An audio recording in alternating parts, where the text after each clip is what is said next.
Hey everyone, this is Tinkering with B-Hav, and I'm B-Hav. Today I'm going to talk to you about my 242A. This is a lantern I just got not too long ago, and 242As were made in 1934 through 1936. So this is a almost 100-year-old lantern. When I got it, it did not have this mica chimney in here, and it had a regular glass globe, but that's not how they came originally. Originally, they came with this mica chimney, so I had to order one of these from a guy that custom makes them. He actually uh, has the mica sheets, which I found out at one point I called mica like a plastic, and that was incorrect. I was wrong. It is a mineral. It's like a rock, and it flakes off in these really thin sheets like this, and they're pretty clear and they're flame resistant. They don't burn. And this guy makes these custom, so I'll show you that when I take it off of here. Another feature of this 242A is this pump right here. If you notice, that's a solid piece. There's no hole in the middle. So this pump is different than the current Coleman pumps, where there's no tube in the middle and there's no positive shutoff in here. The little pump stem that goes down in there and you turn it to lock it, that actually seals it. Well, this one doesn't have that. It has a different kind of check valve in there, and this is the one they used in the 30s, and they don't use that anymore. Haven't used it since then. So the next iteration of this, the 242B, had the new style pumps in it, and they've been using them ever since. So this one will pump and hold pressure, but I can't get it to light. So I think maybe the generator might be a little clogged, or the fuel pickup tube might be clogged. So I'm going to take it all apart and get it working. This one's actually in really good shape for a 100-year-old lantern. If you look at it, it's still pretty shiny. The inside of it is nice and clean. The vent has very little, few chips in it. There's a couple of little ones, but it is in really good shape for a 100-year-old lantern. I was very lucky to get this. I wanted it actually a local auction, which only maybe 15 miles from my house. So I got really lucky on that one. I do have another 242A, and I think I've talked about this in the past, but I'm going to show you the differences right here. So this is my other 242A. At least that's what it says. I don't think it is, because if you look at the dates on the bottom, it was made in 1939, and they were making 242Bs in 1939. Also, this one has the Coleman logo stamped on the side, and 242As did not have that. They don't have any logo stamped on them at all. But the only thing that makes it or says that it's a 242A was it says it right here on the collar. I don't know if you can read that or not. 242A, and it also has this positive, pump without a positive shutoff. It's the same type of pump. So I think that at some point someone made this lantern and tried to pass it off as a 242A, and it is not. I found out. So I don't think I got suckered really, because it's still a nice old lantern. It's just not an A. So another thing wrong with this one is the uh, the vent is in two pieces. See how that comes apart? It's not supposed to come apart like that. That was welded on there, and this one has rusted and come apart. But if you look, see the inside of that is also green. That's also from 242As. If you get into the B's and the C's, the inside of this is not green, it's black or real dark blue. So they porcelained the whole thing for the 242As. So I don't know what's going on with this one. Like I said, I think somebody put it together and tried to pass it off as an A. But I'll take it. I like it. I haven't lit it. I have cleaned it up and gone through it, and then it's ready to light. I just have never lit it, but I will burn this one. Let me put this one back together and set this aside. And if you look, the vent's a little more rusted. It's got some more chips and things on it, so it's just not in as good a shape as my true 242A. So we'll set that aside, and we'll bring back my real one, my real 242A. So I've got my box here that I'm going to put all my parts in, and we'll start by taking the vent off. Okay, so there's that, and if you look, the inside of that one is green also, and it doesn't have near as much rust. There's some soot in there because I haven't cleaned it, but it's in really good shape. So we'll keep that one from getting scratched up. Then we'll take the bail, this is called a bail, we'll take that off. It's really in good shape too. It's not rusted at all, so I got lucky there too. This one was, just for being almost 100 years old, is shocking it to me is how good a shape it's in. So this is that mica chimney. This is what I bought from a guy. And if you look, you can see little lines in it, little imperfections in the mica, but that's mica here. Anyway, but the guy makes them. That's really nice. That's a nice chimney. His name, by the way, is Rob Butts, and that's all his information. If you need to take it down and call him and want to order one of those globes, he makes them for any size lantern you want. He'll make it. You just tell him what the model number is, and he'll make it and send it to you. I'm not going to say they're cheap, but I didn't think it was unreasonable for what it is. So, all right. So the next step to taking this apart is we're going to undo the nut right here in the middle that'll take this frame rest off. I do believe that is a 7/16, and that is correct. It is a 7/16. So let's loosen that up.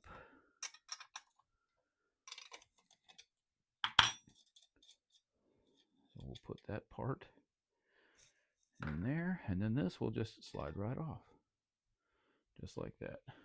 If you look, I mean, that's in pretty good shape. Just needs to be cleaned up.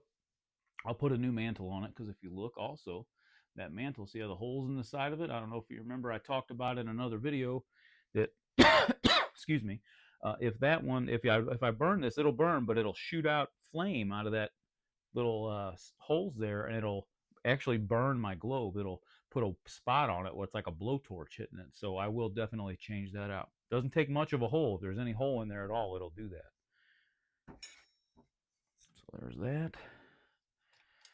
We'll take the collar off. If I can get it off here, what's going on? Well, maybe I need to take some more other parts off first.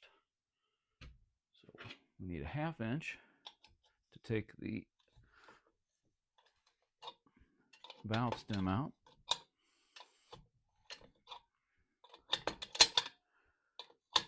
And the valve stem on this one was leaking fuel when I tried to light it to see if I could light it. And it actually caught fire just a little bit. I was able to just give it a little blow and it blew out. So I'm going to have to replace the packing in this on the valve here, the graphite packing. So I'll have to order some of that because I don't have any at the moment.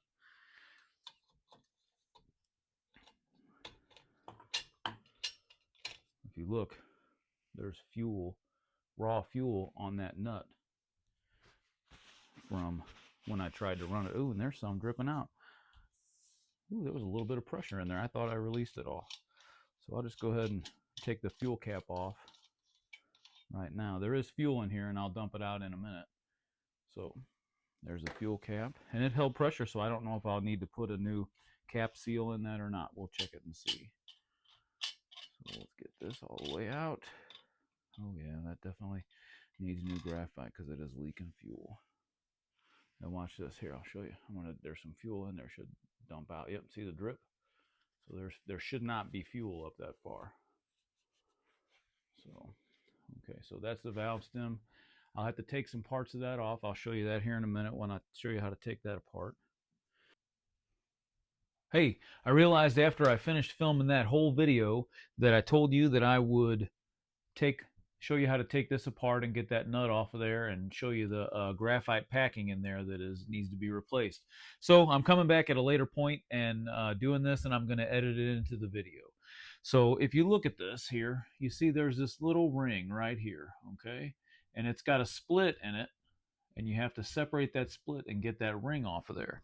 That's like a retaining ring. So I just use like a pair of pliers, or excuse me, a screwdriver to wedge in there to spread it a little bit, because it's real easy to bend. As you can see there now, it's kind of loose on there. It's hard to see, but it's a little loose on there. So then after I do that, I grab this little pair of pliers here, little bitty pair of needle nose, and I'll grab it and just kind of bend it. And it'll bend, when I go to put it back, it bends real easy back. There we go.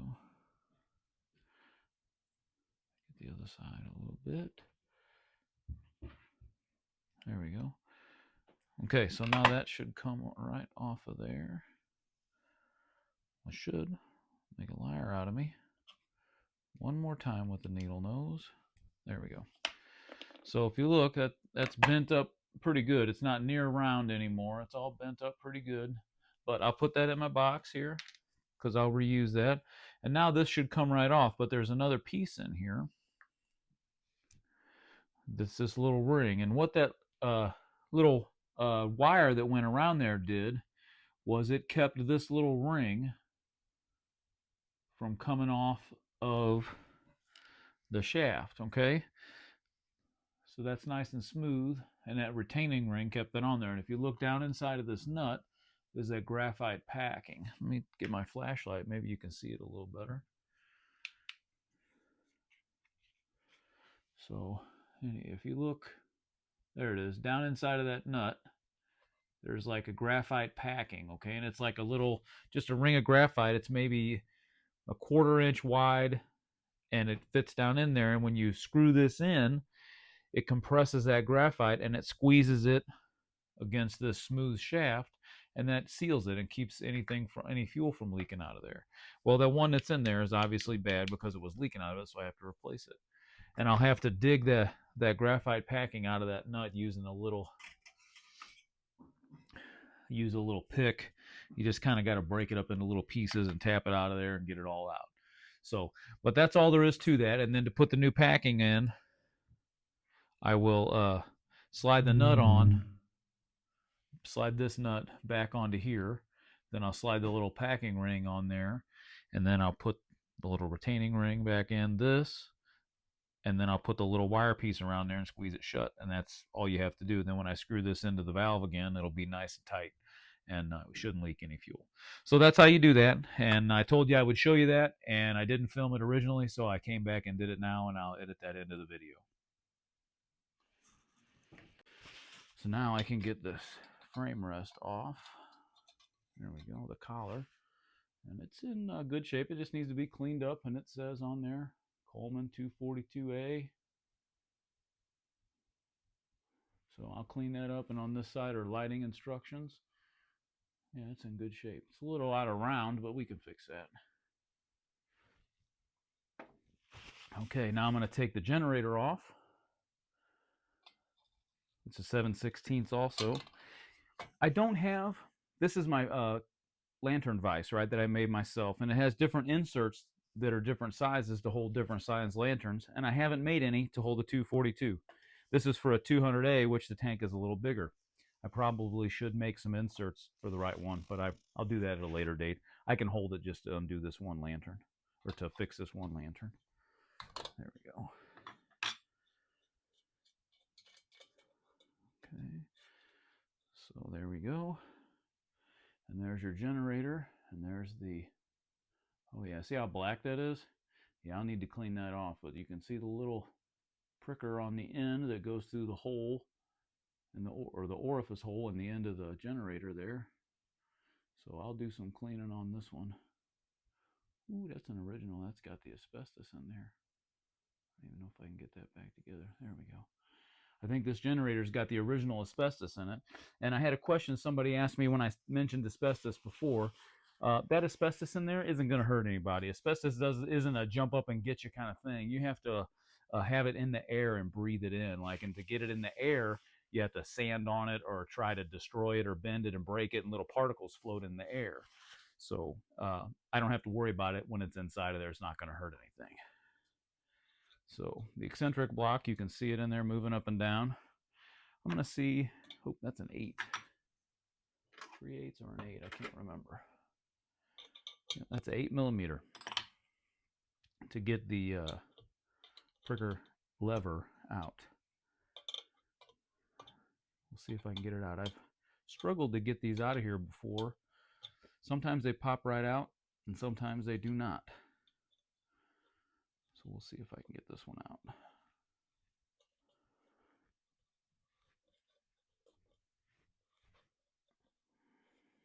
And I think this one's going to give me grief and not want to come out. I think it's all the way unscrewed,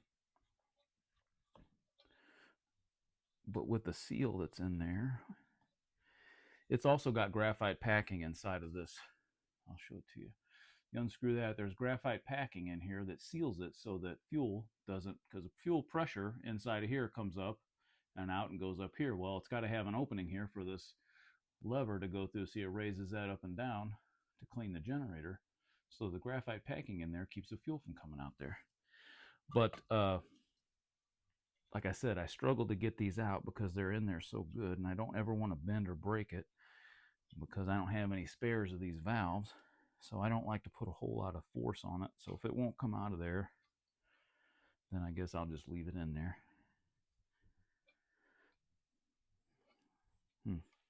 Okay. For right now, I'm just going to leave it in there. So anyway, all right, so now we're going to take the pump out, which I'll need to scoot it to the edge because one of the screws is down low here. So I got to come up at it. So if I leave it in the middle, I won't be able to hit it with the screwdriver. So I'll put it on here and loosen it up. And then I'll do it with my finger the rest of the way.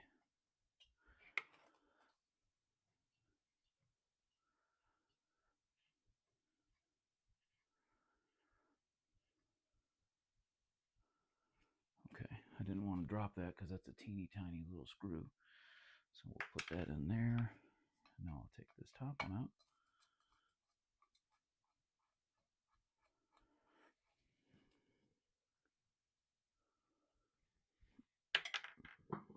Okay, now the pump should come right out. There we go. So there's the parts of the pump. There's the pump leather. It's got a little nut on there. That pump leather is actually pretty supple for being 100 years old, unless somebody has replaced it, but I don't know if they have or not. So, and then there's your pump. Let me see if I've got another one I can compare it to. As a matter of fact, well, that's a different brand. Let me see here.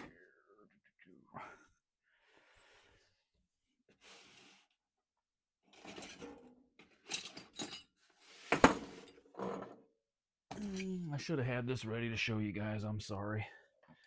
I'm kind of messing around here. Here we go. So these are just a couple of extras that I had. So this is the pump tube for a new style, right? And it's hollow. There's a hole in the end like that.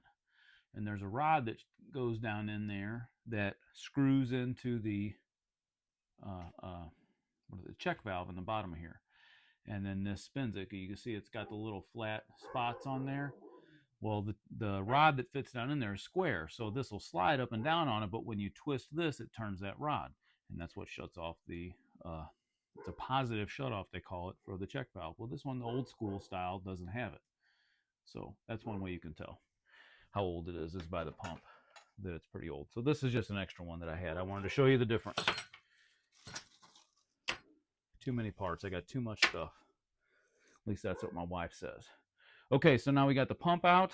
We got the cap off. Now I need to drain the fuel out of here. And I've got, let me, 1 second, I'll be right back. My dogs are barking. I don't know why. Hear them? That's Calvin. I have a golden retriever and a beagle. And Calvin is the golden retriever. And he's a piece of work. There he is barking. He likes to bark at people walking up and down the street. All right, so this is my little cup. I'm going to pour the fuel in. We'll see if I get any kind of little chunky stuff out of it when I'm pouring the fuel. Yeah, there is a little bit. Oh yeah, there's some stuff. There's some gunk down in there. So I'll probably have to go through this one. I'll put the bore scope down in there and we'll take a peek once I get it completely apart.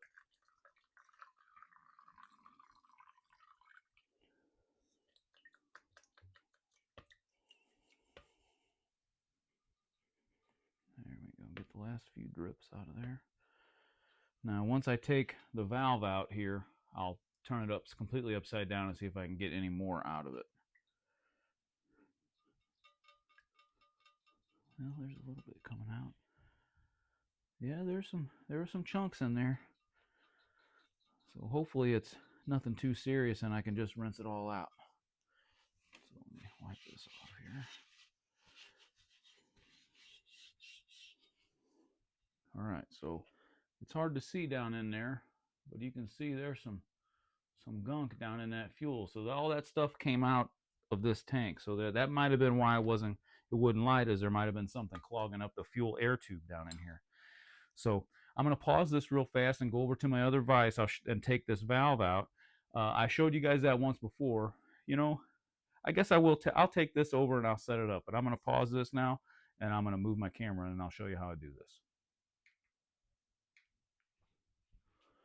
Well, all right, here we are. So I moved my camera over to my other vise, and I have these little plastic jaw covers on here so I don't damage any of the metal here. But I'm going to take this and I'm going to clamp it in my vise. Okay, I put the cap back on just in case there was any little drips of fuel in there. I didn't want them to come on or drip down onto the floor over here or anything. So I'm going to just put this down in my vise like this, and I'm just going to snug it. It doesn't have to be real tight because I'm going to twist the tank to turn that off of there. If I try to put a wrench on that valve, it can slip off, or I don't have any way of holding this tank very tightly unless I have my lantern vise set up for it, but it's not because I don't have the right size, like I said.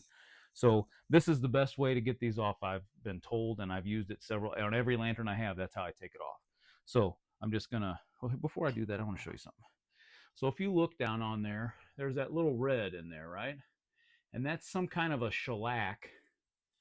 And somebody on Facebook posted the actual brand it is that Coleman used, and you can still buy it. And it hardens up. It's like a thread locker, and it locks those in there. So once you get it clocked correctly, like this, pointing in the right direction, because you don't want it pointing across this way or at a weird angle or something. This is called being clocked, and it's clocked correctly. So that keeps it from moving.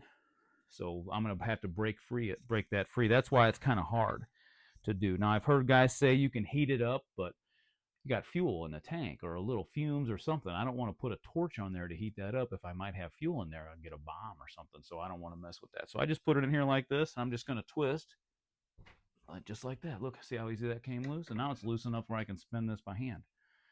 See, and that was really tight in there before. So that was really, really simple. So we'll pull that out of there. And that is the fuel pickup tube. Okay, and I'm going to take that off of the valve and I'll explain to you how that works. So that's all I got over here for now. We're going to move the camera back over to my lantern vise. And we're back. Okay, so now I got the top off of here, and you can still see some of that little bit of that red shellac around the top there, and I'll clean all that off. But this is completely, well, it's not completely disassembled. It's got the check valve down in there. Let me get my little handy light here, and I'll see if I can shine it down in there so you can see it. There you go. See that brass piece down in there? That is the check valve. Now, my check valve removal tool will not work for this check valve because it doesn't have that positive shutoff. So you have to use a big screwdriver in there, and hopefully it'll come out without me stripping that brass out of there. So we'll try that here in just a minute. But I'm going to take the cap back off because it's disassembled, and I'm going to bring my fuel up here again, and I'm going to turn this upside down and see if I can get any more fuel out of it. One little drip. Okay, so there's no more fuel in there, which is good. So I'll filter this fuel, and I'll use it because Coleman fuel doesn't go bad. But I'll filter it through a funnel with a filter in it, and then it'll be clean as a whistle. Okay, so I'm going to take off the fuel pickup tube off of the valve, right? And I'll explain to you what that is and how it works. So the fuel pickup tube just unscrews off the valve there, and it's got this long little rod in it, okay? So this rod sits in here like this, and when you screw the valve into this, screw this part into there, that little point hits this and pushes that needle down. Okay, so watch. If you look at the end here, see the hole, see that needle that came out of the hole there? That's what shuts the fuel off. So when you screw it all the way in, it's like that, and as you open it up, it lets that come out. And that's what lets the fuel up through the tube. Okay, so that's that little needle. I'll clean that up real good. It might have a little varnish on it because maybe they use gasoline in it for something. So I'll just clean that off, and that'll be good. And so also, if you notice on the fuel pickup tube, there's these holes at the very top up here. That's to let air when you pump it up, there's air in the top of the tank. So those are up near the top, and the fuel level will be about here. Well, if there's no hole at the top for air to go through, so it lets air come in through that tube and go down in here and up and out.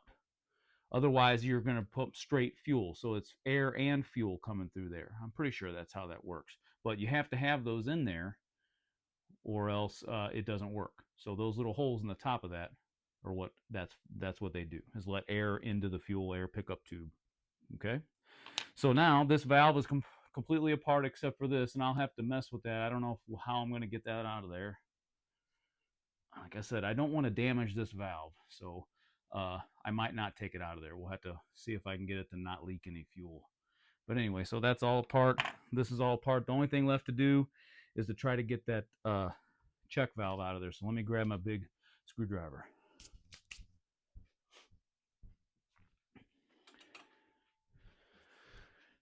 And when I say big screwdriver, I mean a big screwdriver. It's got a nice big wide flat tip on it and a big handle so I can get a lot of torque on it, because I don't want to strip that out. Hopefully I can get it. I've heard people say that these are really hard to get out. We'll see. So I got to push down really hard on it. Looky there, came right out. Man, I tell you what, sometimes I get lucky, but I've heard people tell nightmare stories about how those don't come out and it just strips those out and they're just really hard to deal with. Okay, so that, I'm very happy about that. Looky there. There is the check valve down in there. And there's no, like the other ones you can shake and you hear a little ball in there jiggling around. These come apart and there's parts in there, and I'll show you these and I'll take this apart right now. So, and I'll show you the difference between this and, oh, I had one right here. Between the two check valves. Between the old style like this that don't have a positive shutoff and this one. Okay, so this is a new style check valve and this is an old style. And if you look at the front or top, see that? That's because this one, you can screw that rod down in and listen. You can hear that little ball jiggling around in there. This one doesn't. This one has a spring in it and there's a little cork, like a seal in here. So I'm going to take this apart and I'll show you. So to take it apart, oh, I think it's an 8 again. Coleman likes to be, nope, it's not an 8. Maybe I got to use, oh, that's right. I did this the other day to one, and this is how I did it. Where's there's my little straight blade screwdriver. I'll put that like that. No, I used the big one. I'm sorry, I'm just kind of talking to myself as I'm working here. So I'm going to put the screwdriver on there like that and hold it in place. And then I'll put this and then unscrew this little end here. There we go. That came apart really easy. Okay, so if you look at the top of that, it's got this little bitty nut that comes off, right?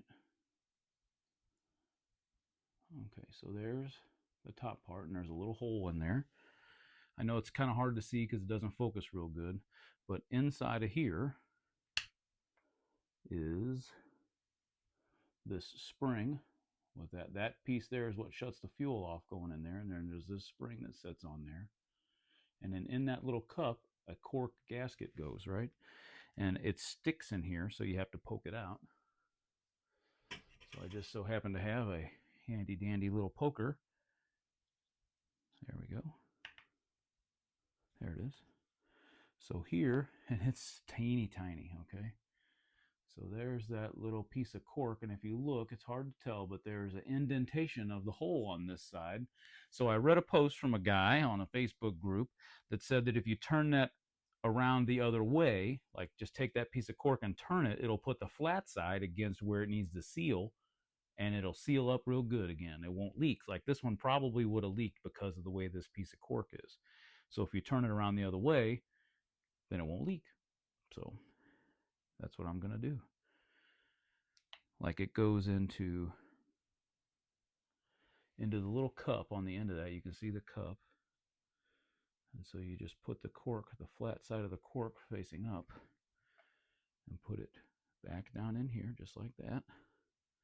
And then I'll take this and screw it back on there. Now, this check valve shouldn't leak. And then that's rebuilt. I don't have to do anything else to that. I might shoot it with a little carburetor cleaner or something just to make sure there's no little gook on there. Carburetor cleaner cleans the parts off really good that have had gasoline or fuel on them, and it won't hurt anything. So there, that's a check valve that's been rebuilt. So now this lantern, if you notice, I've only been going this since I moved my camera. It's been 8 minutes, and I probably had another 8 or 10 minutes before that. So about 20 minutes to take this apart and get it ready to clean all the parts back up. Putting some of these tools away. So, and the whole lantern is inside of this box. Every part of it is right here. Well, here's the fuel air tube. I'll put that in there so I don't lose it. There's the valve, which I'm going to do a little work to. I have to do some finagling with it, and I don't want to do that on camera in case I mess something up. And then I got to clean out this tank. I'll set my borescope down in there, and we'll see how that looks. So that's how you take apart a Coleman 242A. Pretty simple. This is a very basic lantern, a single mantle, and this is my favorite lantern. The 242s are my favorites. I've got 3 of them sitting here. This makes 4. I've got another one down here in a box that's in really bad shape that I haven't messed with yet. I got another one down here that's all seafoam green. Like if you look, see how the vent on that one is like a real light green. They call that seafoam. And I have one down here. Here, I'll show it to you. And it's in pretty bad shape. But there it is. And see how the whole thing is seafoam green? Yeah, I've never seen one like that in real life until I found this one. So, and this one is from 1947. February 1947 is the date on it. But this is another one I've still got to get cleaned up and going. But I think it looks neat. This one, I'm not going to paint or anything because I like the patina on it. I like all the little scratches in the paint and stuff. And it's got a brass fount underneath it instead of steel. So I just think that's pretty neat. So I'll get it cleaned up and running and keep it just like it is, so it looks old. But anyway, so that's the 242s that I have. I've only got 2 of them that'll burn at the moment, but I'll get them going. So that's how you take apart a 242. If you guys got any questions, leave them in the comments and I'll answer them for you. Once again, I'm not a professional at this. This is just a hobby for me, and if I've made any mistakes of telling you how to do this stuff, call me out on it and tell me, say, hey, that's not the way or that's not right. I don't mind one bit. So I'm always learning. I'm never opposed to learning new stuff. So if you guys will like what you see, like my video, share it on your timelines or to your friends, or tell your friends to follow me. I also just started a website, tinkeringwithbhav.com. It's still under construction. If you go there, there's just a few things about me on there and a few pictures and a little bitty short video, but at some point I'll start putting some more content on there. And I might even get some merch, maybe some shirts or hats or something that say Tinkering with B-Hav on them. I don't know. So anyway, we'll see what goes on with all that. So this is Tinkering with B-Hav.